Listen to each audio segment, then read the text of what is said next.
আজি দৰং ওদালগুৰি লোকসভা সমষ্টিত আমি প্ৰায় 9খন মিটিং কৰিলোঁ। লাষ্ট এইখন মিটিঙতে আমি সংখ্যালঘু অধিকৃত এৰিয়াবিলাক আমি ঘূৰিছোঁ, নিৰ্বাচন প্ৰচাৰ চলাই ঘূৰিছোঁ আৰু যথেষ্ট সঁহাৰি পাইছোঁ। এটা অন্য দলৰ আমি কোনো প্ৰচাৰ আমি এনেকুৱা দেখাই নাই, একো দেখা নাই। আমি যি ধৰণে সহায় পাইছোঁ নিশ্চয় এইবাৰ আমি বহুত ভোট পাম। সংখ্যালঘু অধিকৃত আমি অঞ্চলত যথেষ্ট ভোট পাম, ধুনীয়া আমি সঁহাৰি পাইছোঁ আৰু ৰাইজেও ধুনীয়া সন্তুষ্ট। যিবিলাক আঁচনি দিছে চৰকাৰে, আমাৰ অসম চৰকাৰে হওক, কেন্দ্ৰীয় চৰকাৰে হওক, বিজেপি চৰকাৰে যিবিলাক আঁচনি দিছে সকলো তেওঁলোকে পাইছে। কোনো দুৰ্নীতি নোহোৱাকৈ, কোনো টকা খৰচ নোহোৱাকৈ যথেষ্ট আঁচনি পাইছে। সেইকাৰণে ৰাইজ খুচি। আমি অহা মাত্ৰ তেওঁলোকক দেখা কৰিব আহিছোঁ আৰু যথেষ্ট সন্তুষ্ট। তেওঁলোকৰো আমি যি 100% আমি তেওঁলোকৰ ভোট পাম সেইখিনি। তাৰমানে আমাৰ ধৰক দৰং ওদালগুৰি লোকসভা সমষ্টিৰ যিগৰাকী দলীয় প্ৰাৰ্থী, আমাৰ সকলোৰে শ্ৰদ্ধাৰ দিলীপ শইকীয়া মহোদয়, তেখেতৰ নিৰ্বাচনী প্ৰচাৰ কাৰ্যসূচী আমি সংখ্যালঘু অধিকৃত অঞ্চলত ৰাজ্যিক সংখ্যালঘু মৰ্চাৰ নিৰ্দেশ মৰ্মে আমাৰ জিলা প্ৰতিনিধিসকলক লৈ প্ৰতিটো অঞ্চলে অঞ্চলে আমাৰ সংখ্যালঘু ৰাইজৰ মাজত আমি প্ৰচাৰ চলাই আছোঁ।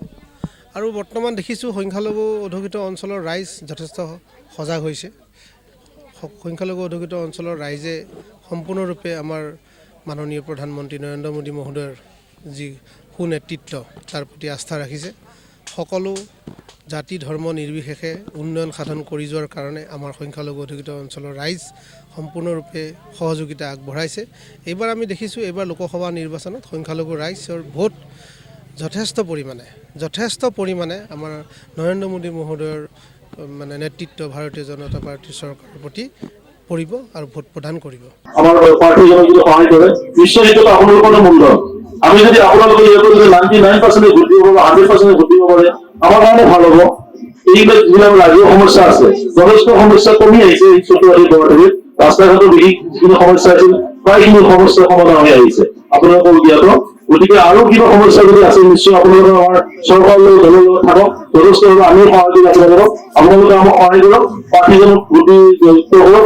আমি নিশ্চয় আপোনালোকৰ কাৰণে, ৰাইজৰ কাৰণে, আমি আপোনালোকৰ ওচৰৰ কাৰণে যেনেধৰণে বিচাৰে আপোনালোকে সেই ধৰণে আমি আপোনালোকক সহায় কৰিবৰ কাৰণে আমি আগবাঢ়িম। লোকৰ কাৰণে তেওঁ বেলেগ এখন মিটিঙত যাব লগা হ'ল, তেওঁলোকে তাৰ কাৰণে আপোনালোকে বেয়া নাপাব। নিশ্চয় আকৌ 2 দিনৰ ভিতৰতে তেওঁ আহিব আৰু তেওঁৰ সম্পূৰ্ণ সহায় আছে আপোনালোকৰ ওচৰত। সেইখিনি তেওঁৰ বাৰ্তাটো দিয়া হ'ল। আৰু দ্বিতীয়তে এতিয়ালৈকে কোনো পানী ব্যক্তি হোৱা নাই। আচলতে আমাৰ উপযুক্ত ব্যক্তিসকলে গোটেইখিনি আমাৰ নিৰ্বাচনী প্ৰচাৰ যিখিনি আমাৰ দলৰ বা চৰকাৰৰ যিখিনি কথা ক'ব লাগে তেওঁলোকে ক'লেই। আচলতে আপোনালোকৰ কোৱাৰ ওচৰৰ পৰা ইয়ালৈকে যিটো ৰাস্তাখিনি বাকী আছে সেইখিনি ইলেকশ্যনৰ এমাহৰ পিছতে আৰম্ভ হ'ব।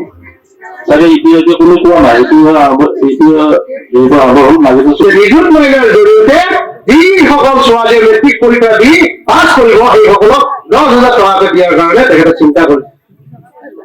আৰু যিসকল ছোৱালীয়ে হায়াৰ ছেকেণ্ডেৰী পৰীক্ষা দিয়াৰ পিছত পাছ কৰিব